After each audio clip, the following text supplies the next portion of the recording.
Hello everyone, Sangeeta রান্নাঘরে সবাইকে স্বাগতম জানাচ্ছি। আশা করছি আপনারা সবাই খুব ভালো আছেন। আজকে আবারও হাজির হয়ে গেছি আরেকটা রেসিপি নিয়ে। মোচা দিয়ে দুর্দান্ত স্বাদের একটা রেসিপি নিয়ে হাজির হয়েছি। মোচা আমরা অনেকভাবেই খেয়েছি, কিন্তু এভাবে একবার রান্না করে দেখুন, খেতে কিন্তু অসাধারণ লাগে। ভিডিওটা একটু বড় হবে, তো স্কিপ না করে পুরো ভিডিওটা দেখার অনুরোধ রইল। তো চলুন শুরু করা যাক আমার আজকের রেসিপি। আমি এখানে দুটা মোচা নিয়ে নিয়েছি। এখন মোচার খোসাটাকে আমি ছাড়িয়ে নিচ্ছি, ছাড়িয়ে ভেতরের ফুলটাকে আমি বের করে নেব।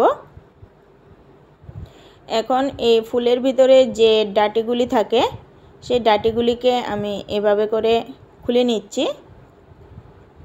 আর ভেতরের যে এরকম একটা অংশ থাকে সেটাকেও আমি খুলে নিচ্ছি। এভাবে করে আমি সবগুলি ফুলের ডাঁটিগুলিকেই ছাড়িয়ে নিচ্ছি। এদিকে আমি একটা বাটির মধ্যে কিছুটা আতপ চাল নিয়ে নিয়েছি। চালগুলিকে আমি জল দিয়ে ভিজিয়ে 1 ঘন্টার জন্য রেখে দেব। আর এখানে আমি একটা বাটির মধ্যে সামান্য একটু মসুর ডাল নিয়ে নিয়েছি। এই ডালগুলিকেও আমি জল দিয়ে ভিজিয়ে 1 ঘন্টার জন্য রেখে দেব। এদিকে আমার মোচাগুলি ছাড়ানো হয়ে গেছে। আর মোচার ভিতরের যে ছোট অংশটা থাকে সেটাকে আমি এভাবে করেই 2 টুকরো করে কেটে নেব। আমি এটাকে আর কাটছি না। এখন মোচার যে ছোট অংশটা এটাকে আমি প্রথমে মুখটাকে কেটে ফেলে দিচ্ছি। এখন ছুরি দিয়ে আমি এভাবে করে মাঝখান থেকে 2 টুকরো করে নিচ্ছি। এভাবে করে আমি মোচার ভেতরের অংশটাকে 2 টুকরো করে কেটে নেব। এদিকে একটা বলের মধ্যে আমি সামান্য একটু হলুদ দিয়ে দিচ্ছি। হলুদ দিয়ে আমি মোচাগুলিকে এর মধ্যে চুবিয়ে রেখে দেব, নাহলে মোচাগুলি কালো হয়ে যাবে। এখন মোচার ফুলগুলিকে আমি একদম ছুরির সাহায্যে কুচি কুচি করে কেটে নিচ্ছি। আপনারা বটি দিয়েও কেটে নিতে পারেন। এভাবে করে আমি সবগুলি ফুলকেই কেটে নিচ্ছি। এখানে আমি সবগুলি কেটে নিয়েছি। এখন হলুদ জলের মধ্যে ভিজিয়ে রেখে দিয়েছি। এখন সবগুলিকে আমি সেদ্ধ করে নেব। তো তার জন্য কড়ার মধ্যে দিয়ে দিয়েছি পরিমাণ মতো জল।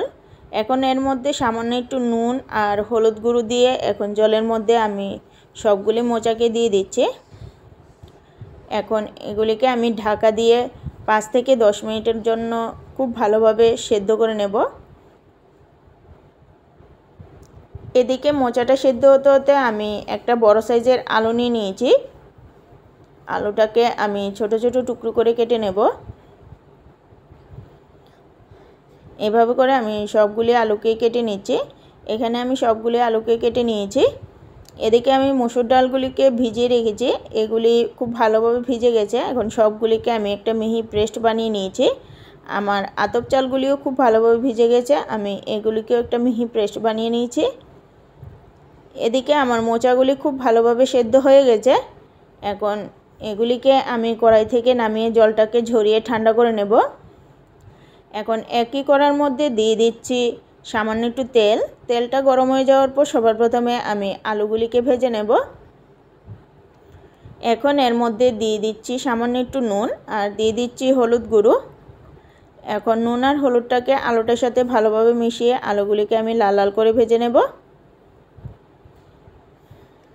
আলুগুলি ভাজা হয়ে গেছে। এখন এগুলিকে আমি একটা প্লেটের মধ্যে তুলে নিচ্ছি। এখন একই তেলের মধ্যে আমি যে মসুর ডালগুলি পিষে রেখেছিলাম এই মসুর ডালগুলিকে আমি সামান্য একটু নুন আর হলুদ দিয়ে ভালোভাবে মেখে এখন এগুলিকে আমি বড়া বানিয়ে নেব। বড়ার এক পিঠ ভাজা হয়ে যাওয়ার পর অপর পিঠটাকে উল্টে নিচ্ছি। এভাবে উল্টে পাল্টে আমি বড়াগুলিকে ভেজে নেব।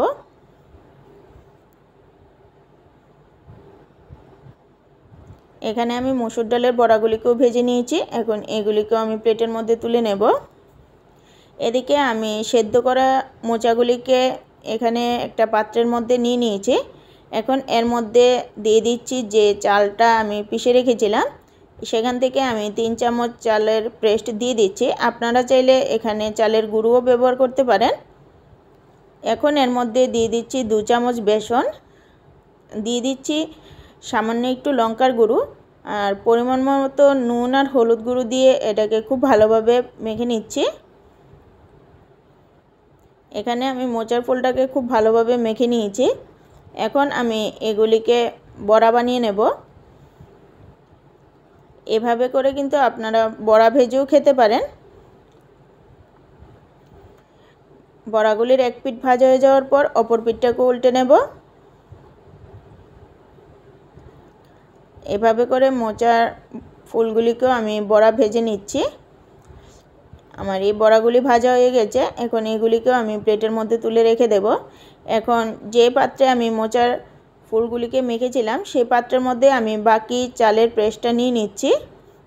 এখন এর মধ্যে দিয়ে দিচ্ছি সামান্য একটু নুন আর হলুদ গুঁড়ো দিয়ে আমি অল্প অল্প করে জল দিয়ে এটাকে একটা ব্যাটার বানিয়ে নেব। এখন এর মধ্যে আমি যে ভেতরের ছোট মোচার টুকরোগুলিকে করেছিলাম সেই টুকরোগুলিকে আমি এখন এর মধ্যে বেসানো ব্যাটারে চুবিয়ে আমি এটাকে বড়া বানিয়ে নেব। এক পিঠ ভাজা হয়ে যাওয়ার পর অপর পিঠটাকে উল্টে নেব। এভাবে করে আমি এই মোচাগুলিকেও আমি এভাবে উল্টে পাল্টে ভেজে নামিয়ে নেব। এভাবে করে আমি বাকি মোচাগুলিকেও ভেজে নিচ্ছি। এদিকে আমি একটা মশলার পেস্ট বানিয়ে নিচ্ছি। তো তার জন্য মিক্সিং জারে দিয়ে দিচ্ছি কয়েক টুকরো আদা, দিয়ে দিচ্ছি 7 থেকে 8টা কাঁচা লঙ্কা, দিয়ে দিচ্ছি জিরে গুঁড়ো, ধনে গুঁড়ো, আর দিয়ে দিচ্ছি কাশ্মীরি লঙ্কার গুঁড়ো, আর এখানে দিয়ে দিচ্ছি গোটা গরম মশলা। গরম মশলার মধ্যে আছে এলাচ, দারচিনি, লবঙ্গ আর একটা জয়িত্রীর ফুল থেকে সামান্য একটু দিয়ে দিয়েছি। সবগুলিকে একটা মিহি পেস্ট বানিয়ে নিয়েছি।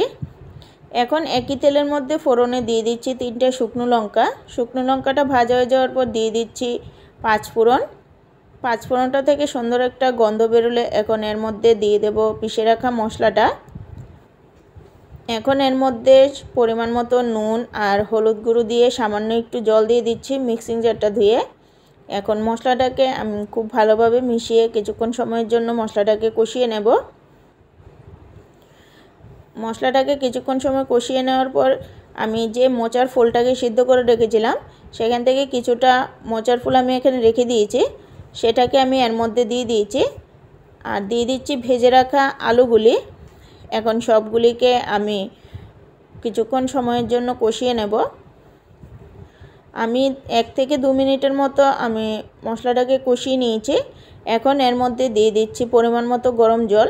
এর মধ্যে গ্রেভিটা একটু বেশি পরিমাণেই লাগবে, যেহেতু সবগুলি বড়া তাই ঝোলটা অনেকটাই টেনে নেবে। ঝোলটা ভালোভাবে ফুটে ওঠার পর এখন এর মধ্যে দিয়ে দিচ্ছি ভেজে রাখা মোচার বড়াগুলি আর মসুর ডালের বড়াগুলি, আর বাকি যে মোচাটাকে আমি টুকরো করে ভেজেছিলাম সেটাকে আমি 1-2 মিনিট পর আমি এর মধ্যে অ্যাড করে দেব। এখন এর মধ্যে আমি বাকি মোচার বড়াগুলিকে অ্যাড করে দিয়েছি। এখন ঝোলটাকে আমি আবারও 1 থেকে 2 মিনিটের মতো সবগুলির সাথে ফুটতে দেব। ঝোলটা খুব ভালোভাবে ফুটে উঠেছে, গ্রেভিটা অনেকটাই শুকিয়ে গেছে। আরও যখন ঠান্ডা হবে আরও অনেকটাই গ্রেভি শুকিয়ে যাবে। আমার মোচার তরকারি কিন্তু একদম রেডি। এভাবে একবার হলেও বাড়িতে ট্রাই করবেন আর আমাকে অবশ্যই কমেন্টে জানাবেন। আমার আজকের এই রেসিপিটা যদি ভালো লেগে থাকে একটা লাইক করে দেবেন, চ্যানেলটাকে সাবস্ক্রাইব করে আমার পাশে থাকবেন। আমার চ্যানেলটাকে এখনও যারা সাবস্ক্রাইব করেননি চ্যানেলটাকে সাবস্ক্রাইব করে পাশে থাকা বেল আইকনটা ক্লিক করে দেবেন, তাহলে আমার ভিডিওর নোটিফিকেশন সবার আগে আপনাদের কাছে পৌঁছে যাবে। আজকের জন্য এতটুকুই। আবারও ফিরে আসছি নতুন একটা ভিডিও নিয়ে। সবাই সুস্থ থাকবেন, ভালো থাকবেন।